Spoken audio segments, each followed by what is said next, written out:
What is up, everybody? My name is Justin. This is Forever Self-Employed, and in today's video, we're going to be talking about customers that you should never work for. Before we get into this one, though, I do want to mention, if you guys are looking to start or scale a pressure washing business, check out the first link in the comment section and the description. It's going to be a link to our pressure washing business course, the #1 selling pressure washing business course in the world. It's been a game changer for a ton of guys, so be sure to check that out if you are interested. But without further ado, let's go ahead and talk about some of the customers that you should never work for. So I was going to do a video on all the reasons I could think of not to work for specific customers, but I went so deep on the first one, I was like, let's just go ahead and make it a series. So before I get into this one, if you have any customer red flags that you've seen or noticed, leave those down in the comment section below and I will build them into the series. I also want to say this as well, don't put up with bad customers. So notice the signs early and get out to avoid the headaches. That's really why I'm putting all this together for you guys, especially the newer guys who maybe don't have as many transactions under your belt. But I've encountered, very few bad customers out of hundreds of transactions that I've done. Oftentimes people are easy to deal with. You have an enjoyable experience on both ends, but that's really because I didn't put up with things like what I'm going to be talking about in today's video. So if someone does show you these signs or qualities, then I just wouldn't work for them. You really want to be mindful from the jump. And the first thing that we're going to be talking about with regards to customers that you should never work for is customers with poor communication. So for example, they could be difficult to get a hold of. They could be flaky. It might be hard to get a straight answer from them or get a response to questions.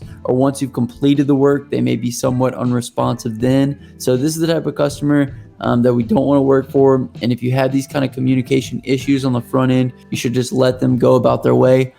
Because if you get, past the service, you may not hear back from them. And these are the type of customers that you might not get paid for some of the work that you're going to be doing. You'll also see this type of communication a lot with scams. The people that you're going to be corresponding with are very vague, or something kind of feels off with the correspondence. So just be on the lookout for that as well.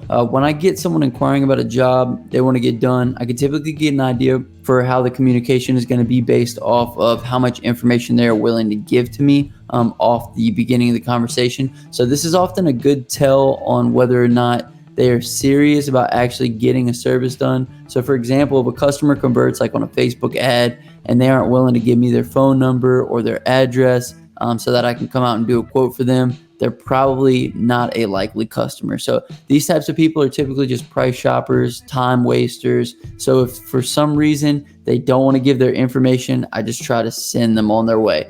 They might say something like, I just wanted to get a quote. I just want to see, about how much it was going to cost. But if I don't get their phone number or their address, then 9 times out of 10, they aren't going to be buying anything. So in this scenario, I would just give them a roundabout number, but don't be surprised if you never hear from them again. And if you don't get a response, because you're probably not going to get a response, I'll typically not even follow up with them if either of those two things happen. So these type of things can occur specifically because you might be doing something like interruption marketing, such as Facebook ads, and the people inquiring aren't as serious as customers who are actively searching for pressure washing in your area. But that's just something that kind of comes with the territory of marketing through Facebook and doing interruption marketing like Facebook ads. That doesn't mean to say that they don't work. I've had tremendous success with Facebook ads. It's just one of the downsides of them. However, a downside of marketing to people who are actively searching for something is usually the ad spend is much higher because those people are more sought after. So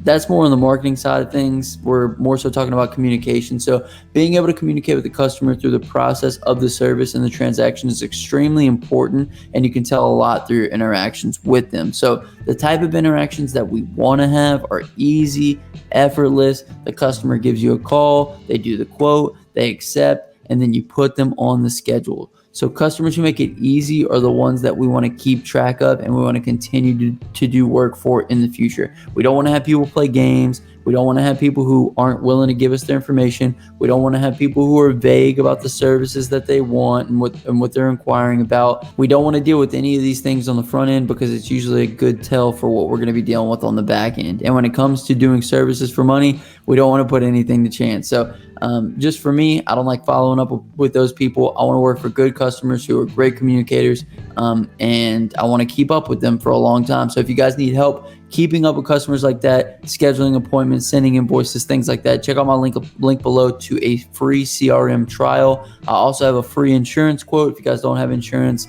I've talked about it many times. These type of customers can be real headaches for you, so be sure to have that insurance in place because you're probably going to need it. But that's going to conclude this video. Really, the first episode that I wanted to talk about for customers that you never want to work for are bad communicators. So the word of the day is going to be communication. If you guys made it this far in the video, go ahead and comment down communication and I'll hashtag you a real one. My name is Justin. This is Forever Self-Employed. And until next time, hustle hard and get that money, baby. Peace.